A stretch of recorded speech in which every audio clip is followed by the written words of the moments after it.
In solo leveling, orcs have emerged from the dungeon, turning the school into their personal hunting ground in no time. With the smell of fresh blood driving them wild, they're doing their best to resist the urge to kill, and are instead focusing on familiarizing themselves with their new environment. One of the orcs tells the other one that he'll clear out this place and orders him to bring the others. The orc is on his hunt as he leaps and cuts down two of the students. Meanwhile, Jinwoo is in Busan, gearing up for the raid, when a fanboy hunter spots him and asks him, "Are you leading today?" Jinwoo turns to Park Jong-soo, realizing he forgot to mention that he'll be leading today. Back in Seoul, a student manages to contact the Hunter Association, alerting them to the dungeon break at the school and providing a rough description of the monsters. Orcs continued their rampage, while half of the students managed to escape and the other half were trapped inside the school. Sensing a mana source, orcs invade Jin-Ah's classroom in hopes of killing the person emitting the mana. One orc thinks it's coming from Jin-Ah's friend, but the leaders knew the real threat was actually hiding beneath Jin-Ah's shadow. As the orcs close in on her, shadow soldiers left by Jinwoo spring into action, sending the orc who was trying to hurt Jin-Ah flying. Meanwhile, in Busan, the dungeon raid begins, and the strike squad is immediately confronted by an ogre, leaving them wondering what else lies ahead in the dungeon. They push forward despite the shock of facing such a formidable opponent so early on. Jinwoo, feeling something is wrong with Jin-Ah, tries to use shadow exchange to reach her, but it's on cooldown. He informs Park Jong-soo that he must leave immediately, but Park Jong-soo is concerned about who will help clear the dungeon if Jinwoo is not there. Jinwoo promises to summon someone just as capable and calls forth Baru and the other ants, ordering Baru to protect the humans at all costs. With that sorted, Jinwoo runs towards the entrance and summons Kaizal to take a super-fast flight to Seoul. Sensing Jin-Ah in danger, Jinwoo rushes back to Seoul. Meanwhile, back in Seoul, the last restrictions on the dungeon have lifted, and now the dungeon boss, Groktaru, the chief of the Crimson Blade tribe, can finally step outside. Groktaru, itching for an entertaining battle, decided to head to the room where Jin-Ah and the High Orcs were. He killed one High Orc with a single blow and introduced himself to the rest, but he was surprised to see him regenerate. Groktaru asks how they are doing this, but then he realizes they are summons, and he needs to kill the shaman to completely kill them. Groktaru orders his soilders to attack the High Orcs relentlessly, as he figures out they are unable to move while regenerating. Meanwhile, he figured Jin-Ah was the source. As Groktaru grabs Jin-Ah, preparing to slam her to the ground, he suddenly senses a formidable presence approaching. Just then, Jinwoo bursts into the classroom on Kaizal's back. With a reassuring hand on Jin-Ah's head, he assures her she's safe. Groktaru attempts to introduce himself, but Jinwoo, with a menacing glare, cuts him off, telling him to be quiet and wait. Jinwoo was comforting Jin-Ah, who was in shock after being attacked by Groktaru. Jinwoo asks her if she is all right, then turns to everyone else to know if they are okay. Jinwoo summons Igris, hands Jin-Ah to his care, and commands the High Orcs to take everyone downstairs. Meanwhile, the orcs, hiding in a corner, watch Jinwoo with fear. Groktaru attempts to engage Jinwoo about the High Orcs, but receiving no answer, orders his soldiers to attack. Jinwoo, who was only interested in giving them a terrifying, painful death, didn't listen to anything they were saying. He kills all the orc soilders, ensuring they don't get an easy death, and finally grabs Groktaru by the face and slams him into the wall, asking him why they are so hell-bent on killing humans. Back in the dungeon, Baru leads the strike squad as they clear out monsters. They reach the boss's chamber and find the dungeon boss is an arch-lich, known for having wiped out an entire guild years ago. The lich, confused by the presence of the Shadow Monarch's army, questions Baru about the king's motives. Baru responds, "We were chosen by the king, and you were not. Now be quiet and die." Baru was absolutely dominating the arch-lich. It was a one-sided fight that Baru ended with just one punch. He ripped out the arch-lich's core and crushed it right in front of him. The moment that core shattered, it didn't take long to defeat the rest. After the fight, Baru let out this victory screech, but the hunters were totally terrified to see Baru and were freaking out. They couldn't wrap their heads around how one summon could be so powerful. It made them realize just how insanely strong Jinwoo must be. With summons like that, Jinwoo doesn't even need a team. He could clear dungeons all by himself. Park Jong-soo was scared of the thought of how many summons Jinwoo actually has, 100, 1,000, or maybe even more, thinking even with half of them, Jinwoo might be stronger than the 5 major guilds combined. Park Jong-soo saw an opportunity and wanted to form an alliance with Jinwoo's Ajin guild, but when someone questioned why Jinwoo would need them, Park Jong-soo reminded them that dungeon raids have a minimum team requirement. Even someone as powerful as Jinwoo has to follow the rules.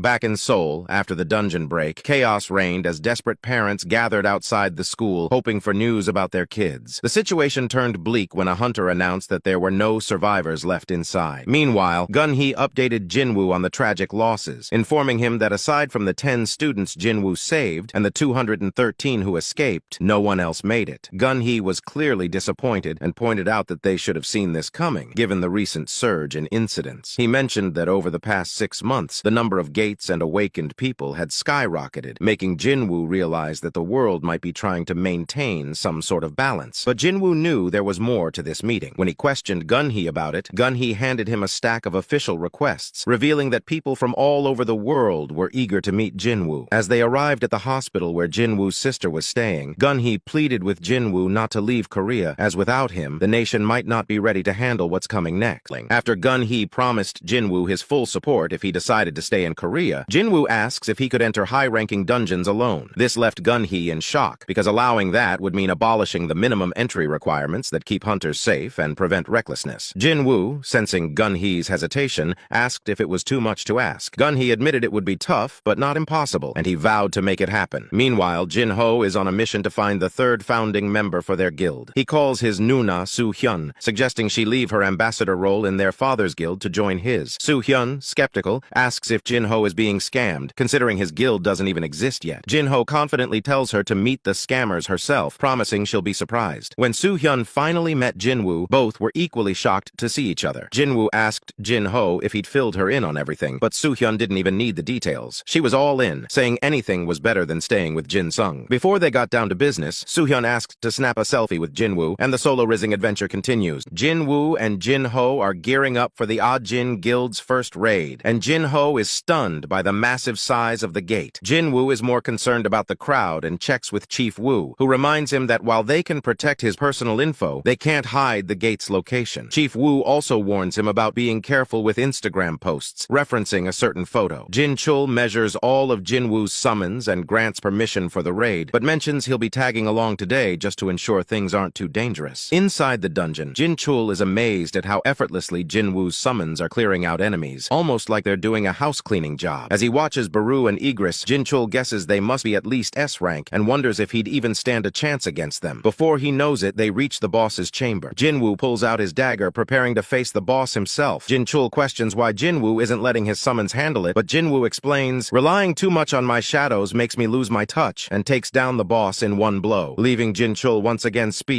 After taking down the dungeon boss, Jinwoo levels up to 101 and is thrilled about the reduced cooldown for shadow exchange, which drops by an hour. He then goes over to the boss's body and summons him as his shadow soldier, adding a new elite knight rank, Naga, to join his growing shadow army and naming him Jima. As the dungeon starts to shake, Jin-ho suggests they leave, but Jinwoo didn't want to leave behind any valuable Naga corpses. He orders Tusk to drag the giant corpse outside. Meanwhile, outside the dungeon, reporters get scared to see a giant thing exiting the dungeon, but seeing it's one of the Jinwoo summons, they start wondering if he cleared a high-ranking dungeon so easily. They start taking pictures of Tusk, which makes him happy and shy at the same moment. As Jinwoo and his team exit, they're greeted by an even larger crowd of reporters. Jin-chul reports his finding to Gun-hee that Jinwoo can handle high-ranking dungeons solo. This makes Gun-hee convinced that major changes are on the horizon. Right after his conversation with Jinwoo, Gun-hee wasted no time and called a meeting at the Hunters Association to push for the changes Jinwoo requested. As soon as the idea of counting summons as official members of the strike squad hit the table, the members went ballistic. They accused Gun-hee of favoritism, claiming this new rule would only benefit Jinwoo. But instead of backtracking, Gun-hee owned it like a boss and straight up admitted it. Yeah, it's preferential treatment. Gun-hee then explained to them that nations worldwide are just waiting for a chance to snatch Jinwoo away, and if they don't give Jinwoo what he's asking for, they'd better be ready for a repeat of the Dongsu incident. And when that happens, they'd better have a plan for defending themselves when the next S-rank gate opens in Korea,